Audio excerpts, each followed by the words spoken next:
Hello, everybody, and welcome to another episode of Bring Back the Brass. And I am very, very pleased to welcome a very special guest this evening because our guest this evening is my boss. So, good evening. This is Ben Stevens, who's the head of music. Well, is that the right title? I don't know exactly, but you're my boss at Hertfordshire Yeah, Music I am. Service, Ben. So, hello, how are you? I'm very well, thank you, Paul. Nice to be here. Yeah, it's Thanks for lovely. inviting me. As I mentioned to you just off air, I think it's official that you are the first string player to ever be interviewed on Bring Back the Brass, and quite possibly will be the only string player ever to be interviewed. As And you're it's a an honour. cellist, of course. I'm a cellist. I did grade 3 French horn, and so I guess that accounts for Yeah, something. that's definitely good enough. That's good. And of course, as a cellist, like me, you're a freelance cellist, and so you've done lots of work with lots of different orchestras. So tell us a little bit about your musical upbringing. So it was a mixture of all sorts of things. Started through a choral upbringing, actually, through a church choir, and then found a cello. And there was one of those. It was the last generation of the free instrumental lessons, but the free instrumental lessons, the ones that you had to be kind of cherry picked for. And so I didn't get picked, and my parents got very upset and went out and found a shoddy secondhand cello and started trying to teach me it. And eventually I got pretty good, and I went to a specialist music school in the Purcell School, and then went on to Cursican Royal College, did all the freelancing, got into teaching over time, Yeah. had children, and I got more teaching done because I wanted to be there in the evenings. And then I'm where I am now, I think, as director of music at one of the largest music services in the country. Yeah, fantastic. And also, it's important that our brass band audience know that you do have a knowledge of, the history of brass bands, and you have had links when you were working with Berkshire Maestros, don't you? Come on, Yeah, you do yeah, know. yeah, yeah.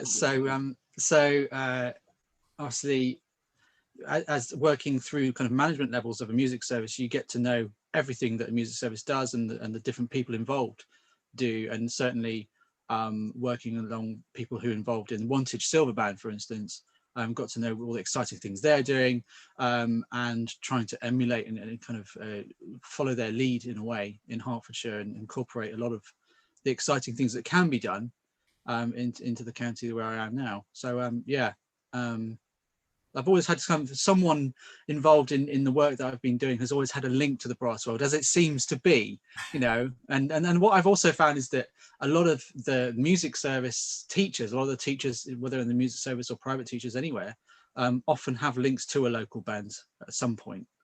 Yeah, And so there's always that community just bubbling under the surface. yeah. And then you took over as a Hertfordshire, of course, just before really lockdown kicked in. I mean, I know there was a few months, but really, so it's been quite an undertaking for you, hasn't it? It was, this period of our lives has been incredible, hasn't it? Really, Mm. and I guess that's my first question. Really, is how are you getting on? How Hertfordshire Music Service? What ideas have you put into place to kind of help us move out of this period and get recruiting again? So we've got new members and new people coming into our Mm. ensembles. I think the first thing to say would be the online lessons have been overwhelmingly successful.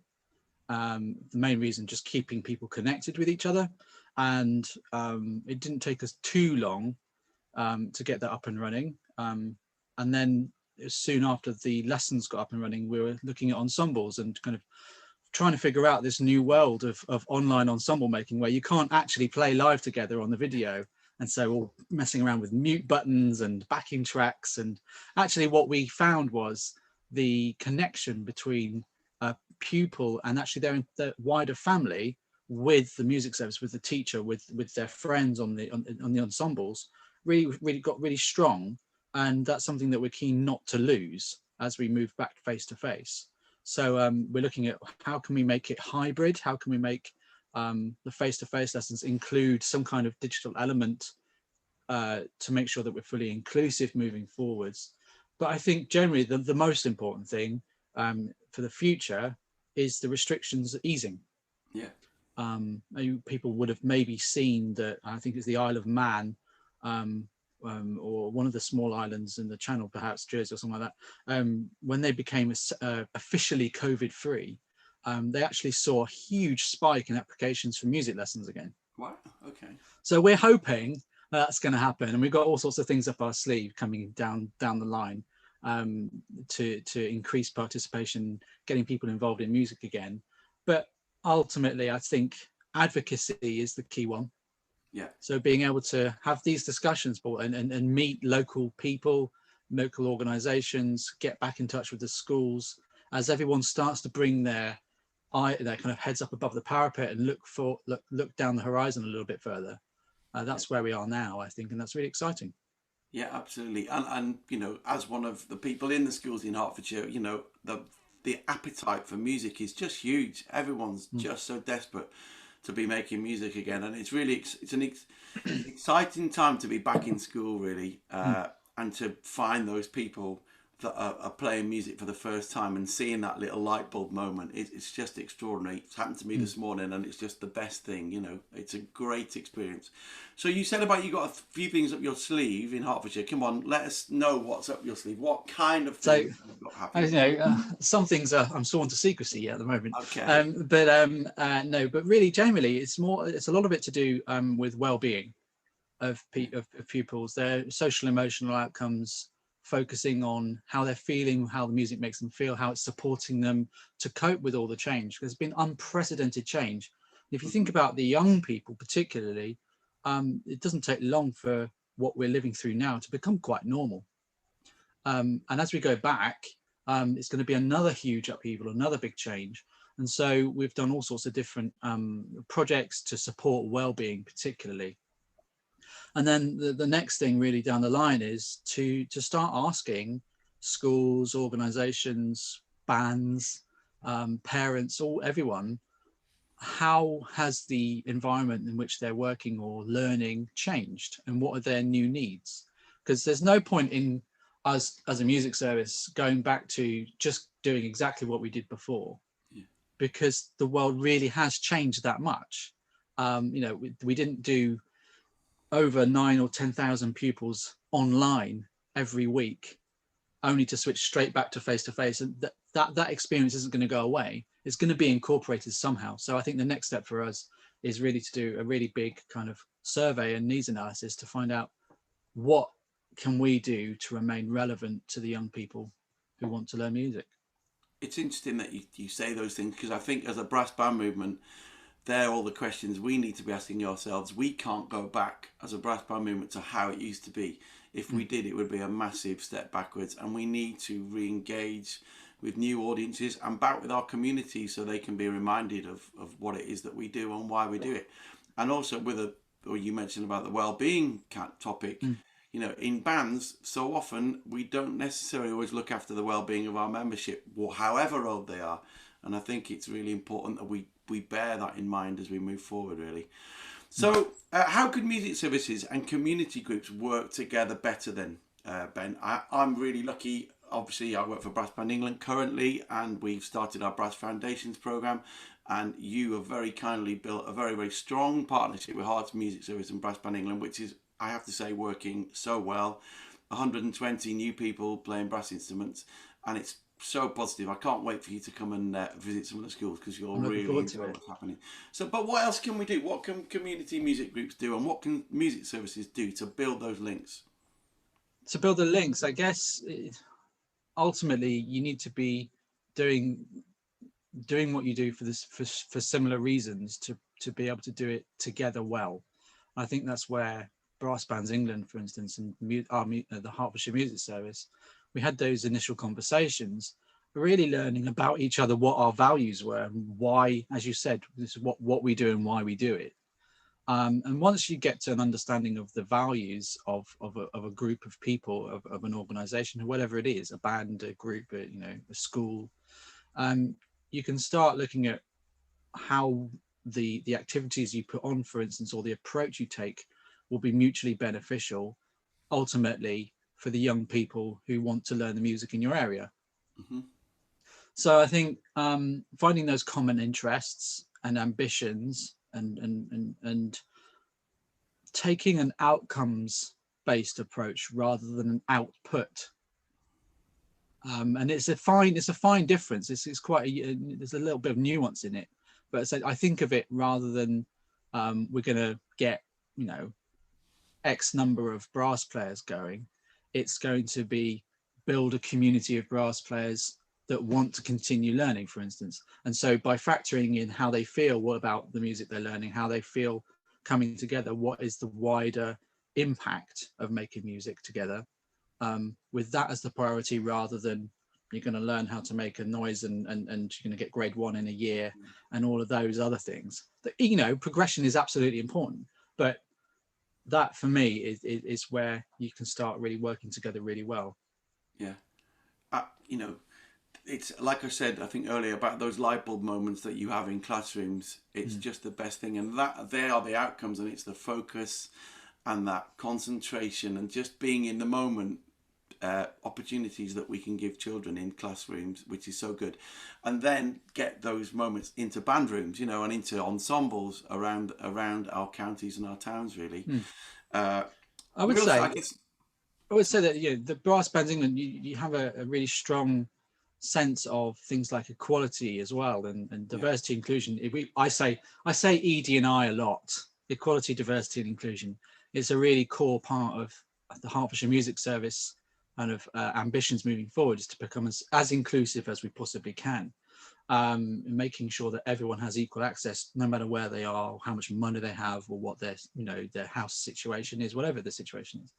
And so it's things like just by keeping that in mind, we're finding that, you know, incorporating it to our whole sense of our approach from top to bottom. So things like instrumental reports that we're creating now, you'll know, it's got things like, how does music make you feel, you know, and what's your favorite type of music, and if you could join a band, what would you do, and starting to gauge what the kind of the other interests of the young people are, for instance. And then working, for instance, we have fantastic links with the county. Being part of the county council has its benefits.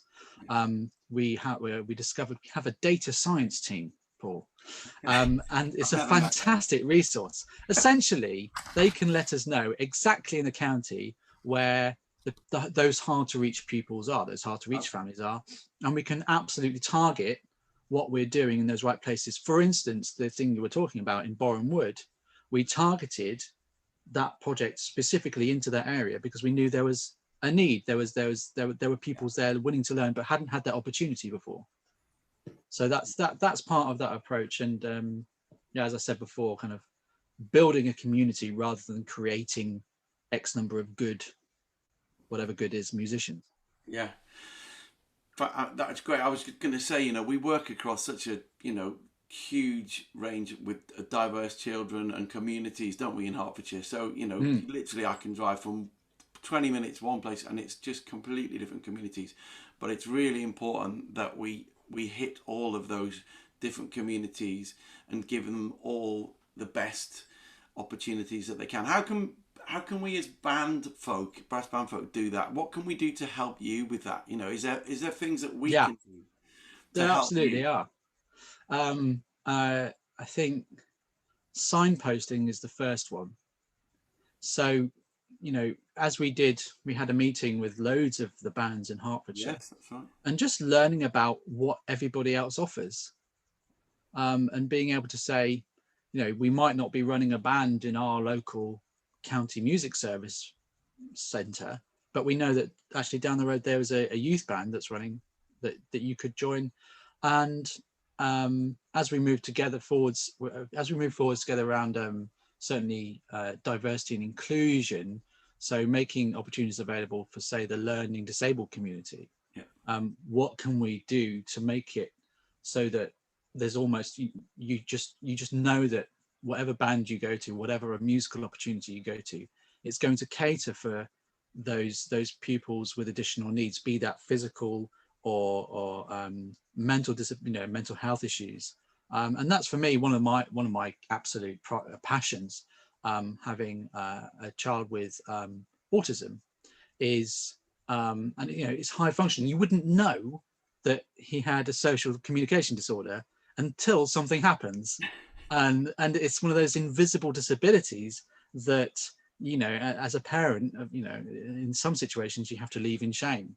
And actually to build a group of organizations within the hub that understand those needs of some you know, that some people's have and families have, and the pressures that they're under, to be able to attend a fun, exciting musical session without the pressure of feeling that, you know, or what happens if my child hides under the chair.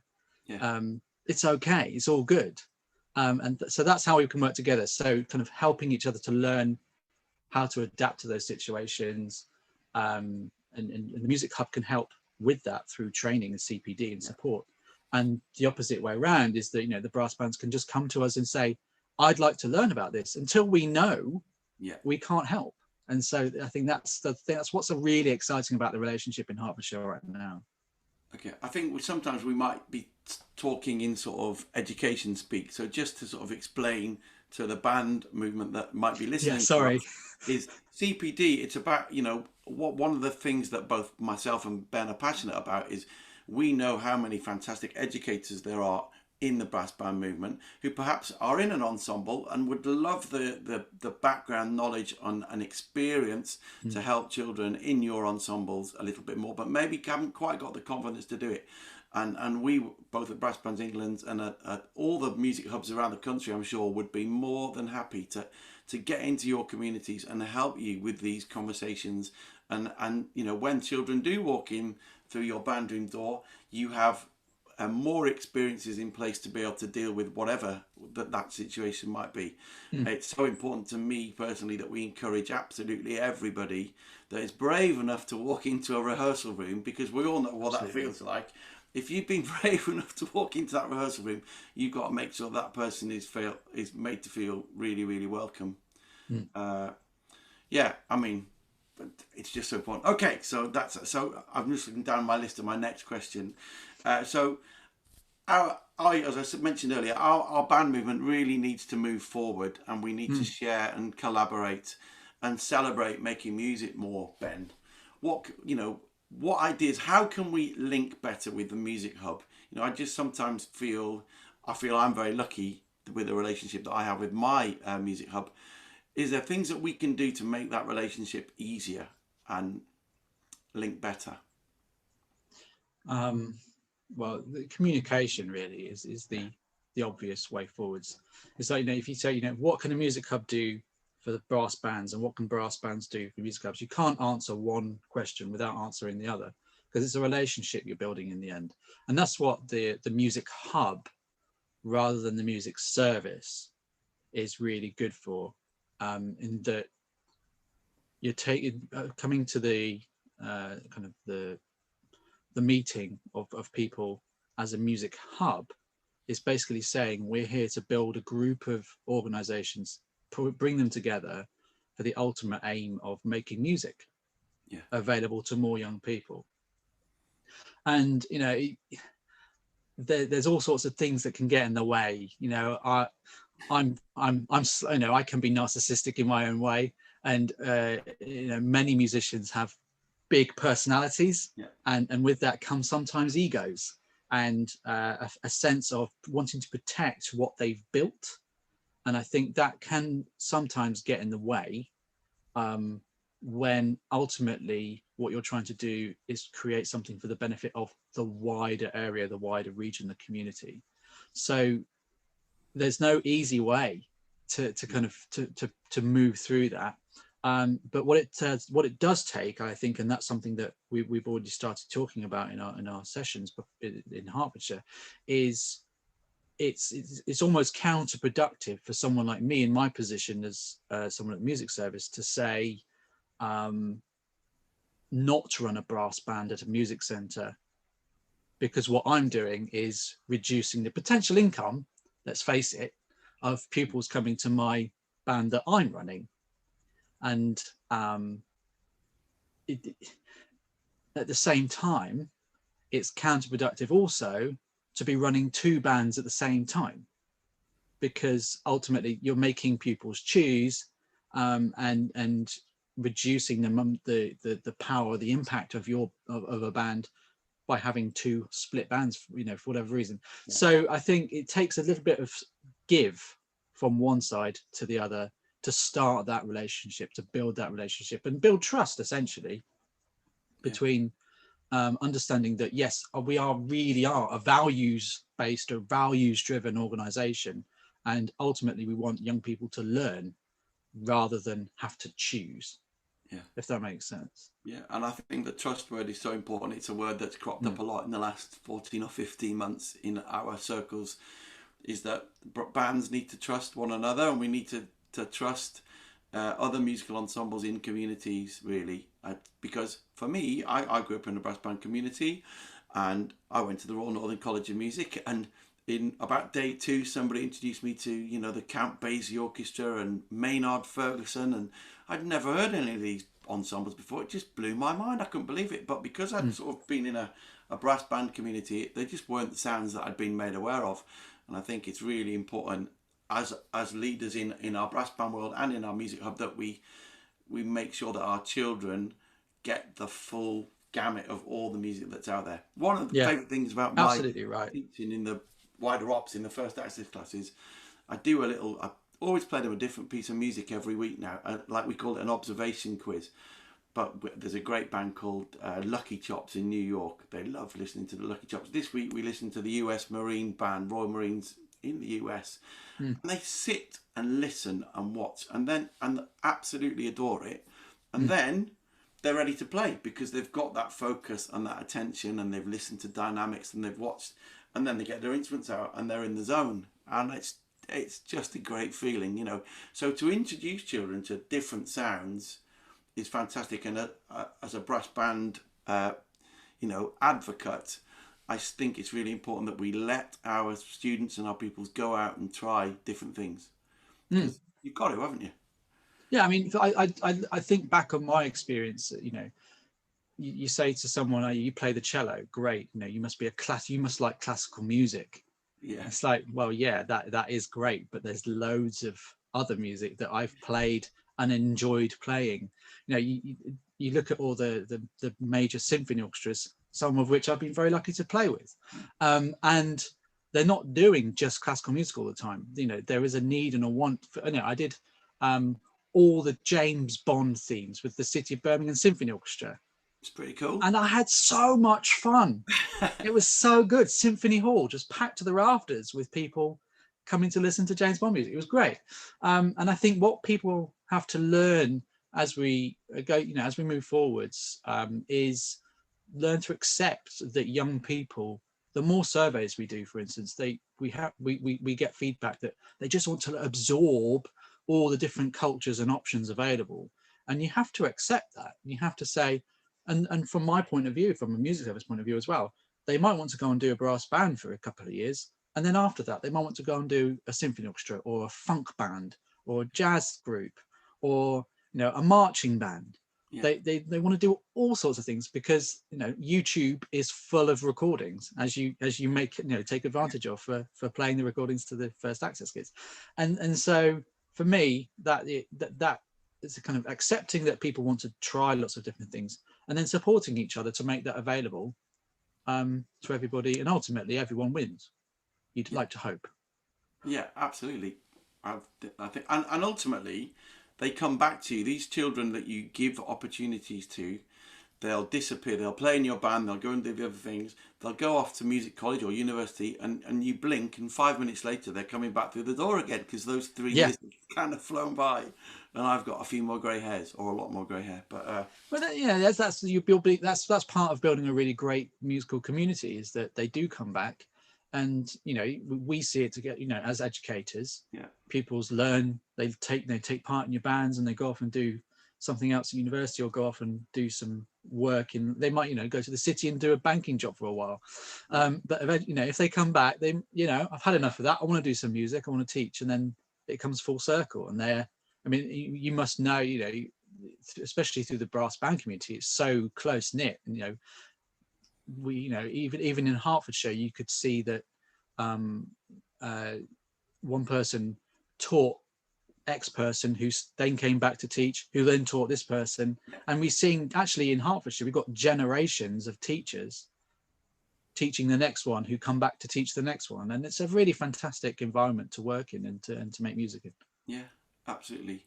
Uh, and I also feel that historically, us banders, we you know, we kind of think that the other ensembles, we kind of put ourselves down. We're very good at putting ourselves down and feeling that other people don't think we're very important, you know?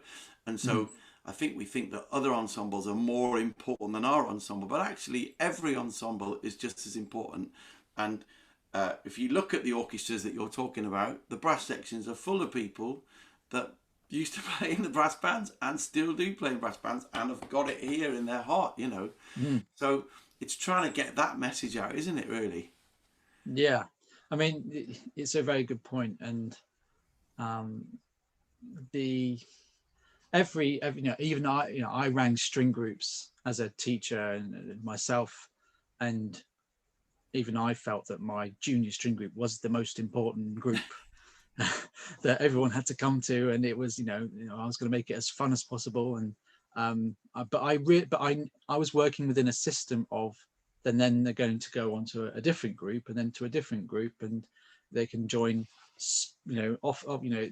other smaller chamber music groups, for instance, or and learn other things. They can join a choir, for instance.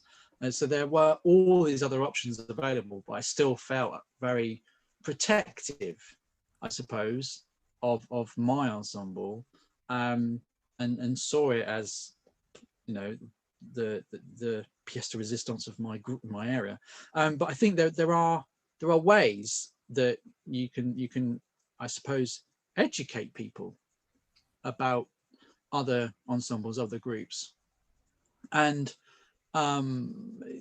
it's not until you sit and have a go and are surrounded by the music that you're doing with other people. Say, if you've never played in a brass band, I've never played in a brass band.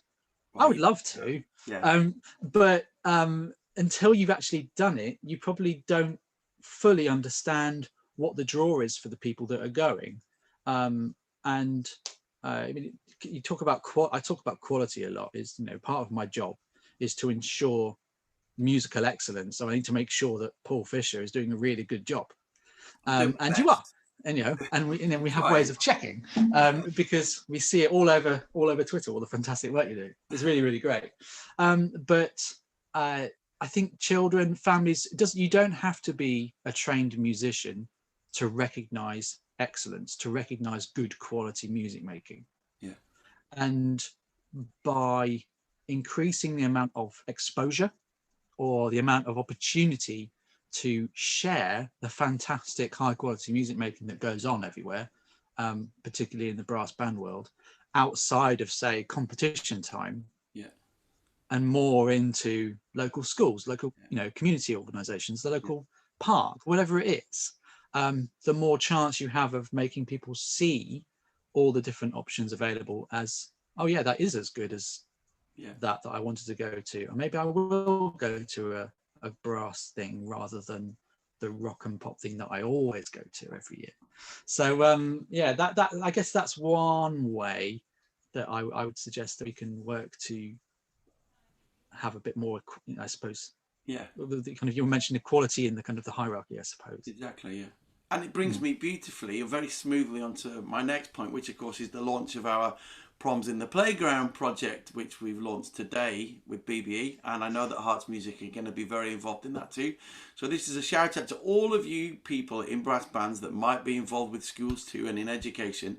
Get your school, your whatever is going on in the school. It might be a djembe group, it might be the string ensemble, it might be your first access brass group, whatever it is. Get them out on the playground in July to perform for their parents. It's something we've missed so much over this last 14 or 15 months. This means that mums and dads don't have to go into the school. They can come onto the playground with their picnic rugs and their coffee and just watch performances. And what we'd like local bands to do, and not just local bands, local choirs, local ensembles, anything music minded, to come into schools, and let's just commit ourselves to how wonderful music is and the sound of it is and how much fun it is. So I've already got about 10 schools in Hertfordshire signed up, Ben. So that's the good news. We need a lot more though. I'd expect nothing less, Paul. Yeah, and the point is that obviously I'm connected with Amersham Brass Band, but Watford Brass Band, Boreham Wood Brass Band, Hitchin Brass Band have been in touch with me this week, Hemel Hempstead Brass Band, and everybody wants to engage in these activities. So if we can do that on a national scale, it should be a really fantastic opportunity to re-engage with our communities. So I expect And you to I will add, Paul, that the schools, particularly schools, are crying out for anything musical to essentially regalvanize their school Yeah, communities, I because could music is not. Yeah, the most obvious way of doing that. And um, even, you know, as you said before, choirs, everything that we're offering schools, particularly now, they're snapping up. yeah, And then, you know, to get your band onto just into a gig on a playground, yeah. um, supporting your local school, your local community, it's such a fantastic opportunity. I'm so glad you said it because I cannot overemphasize how much schools are desperate to be performing and to be doing things.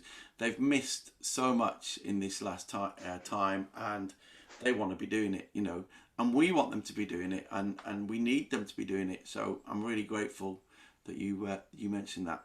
There's one thing that I would like to mention before we kind of think about wrapping up is there's a thing in the music education world where we get our kids to primary school to the end of year 6, and then it's a really, you know, difficult time for the children. Not difficult, but, you know, stressful, worrying time where they move to their new school and they move to year 7, new music teachers, new teachers across the board. They don't quite know where the music department might be. It's a worrying time for them. And what can we do, and what do we do in Hertfordshire and what can we do to improve the links between our primary schools and our secondary schools to make that process a little bit easier, do you think?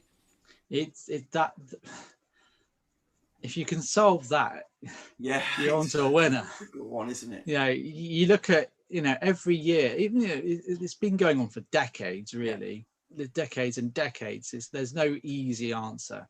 You look at a graph of year 6 music participation, it goes along. I'll try and do it on the screen. Year 6, and then year 7 goes dunk. yeah. You're absolutely right. It's things like confidence, you know, just being able to put your hand up in class and say, please, sir, I need to go to my music lesson, and not, Yeah. you know, it takes confidence to do Oh, that it's as a a new different year world. 7 with a blazer that's twice as big as you are. And, you know, and so we are looking at ways of doing that. They released a model music curriculum. The Department for Education released that, and one of Yes. the appendix to that document, it's a 100-page document, so it's very long. It's really for, you know, it's a lot of information for schools to take in. But you But one of realised the it on things that. that I liked about it was there's a kind of a year 6 to 7 transition kind of project, I guess call to action, Yeah. in that everyone knows, you know, the Department for Education knows, the government knows, the schools know that this is an issue. Um, I don't think it's something particularly that community groups can help yet. I think what the first step towards kind of making this really work really well is to have the secondary school work more closely with its feeder primary schools, and then build that community. And then at that point, once that's strong, once they know that, you know, children from feeder primary school A do brass instruments, and feeder primary school C do woodwind instruments, okay, great, I can put a band together now, a wind band. um, uh, Once we get there, I think having links to local community bands, for instance, will really help. But, you know, in some areas it's working really well. In some areas it doesn't happen at all, Yeah. and it takes a lot of work. Yeah. Here's the thing though, the bands, you know, they can be the go-between because, you know, if they've Mm. got relationships with the primary schools and the secondary schools and are kind of in the middle and their children have been coming up to the primary school and in the band, we can help. I do think that's something that we can support our hubs with Mm. uh, as we move Yeah, forward, you know. and we have, you know, we have music centres outside of the school system, again, that do a similar thing. They offer music lessons from 0 right through up to adult. And but yeah, but as I said, until we get that better relationship, particularly of the secondary schools with those primary schools, that's when you'll really start seeing some benefit. And there's a lot of kind of interesting work going on around the country on how we do that really, really well. Yeah. I was speaking to the head of Essex Music Service. They'd done a year 7 kind of brass and woodwind project, where they started a term. As soon as they came in year 7, it was, welcome to the school. This is a musical school. You play an instrument in this school. Let's crack on. And the pupils who had played a brass instrument before enjoyed it because they were able to help some of their peers and their friends. And they saw something like a 90% continuation rate after that first 10 or 11 week session. But then that was something that launched in September 2019. And then obviously coronavirus hit, and something that would be interesting to see how that projects like that. Then there's hundreds of different variations of that kind of thing. But again, it's great. What's really nice is to know from the brass band movement's point of view, we want to build links with our music hubs. It's great to hear that you share ideas with other music leaders around the country, and absolutely, you're coming together to work out these various quandaries, because I know that you guys want to link with us as well, and so this is a completely open book for everybody, just to celebrate making music again, really, isn't it? And helping one another as best we can. Absolutely, and spending time getting to know your kind of association groups. So for brass bands, obviously Brass Bands England. For me, it's Music Mark, who bring as a kind of act as a conduit to bring all the different hubs together. And it's amazing what you can learn over coffee at a Music Mark conference or a Brass Bands England kind of a day. You learn so much more than you would just reading a newsletter or something like that. Yeah, it's true. It's all about connection and building those connections, relationships, and that's what hubs are all about in the end. Yeah. Well, I'd like to finish off today by thanking you so much for the support you've given us and given me in Hertfordshire, because without that we wouldn't have been able to do it. And as you said, there's now communities in Hertfordshire that we're really making a big difference in. 2 new youth bands in 2 new schools and 120 new kids playing every week. It's awesome. It's great. It's the future. And again, the outcomes that you talk about, it's not about how good they become. It's about what that opens up for them and builds confidence and all those things. That's so important. And if we can, I haven't gone into the neuroscience of it all and the effect on brain development, because I'll be here for hours. Which is just on that. So I purposely didn't say it. But there's so much advantage to learning an instrument, and it doesn't matter when, really. Ideally younger, but it has no matter. You always get a benefit from learning an instrument, whether you're 5 or whether you're 85. No difference, really. You're still going to benefit. Well, thank you for spending the time to chat to me today. I'm very pleased and that you could come and join us, and really grateful for everything you're doing. So thank you very much, Ben Stevens. Thank you. And I will see you soon, boss. Cheers, Paul. Bye. Take care.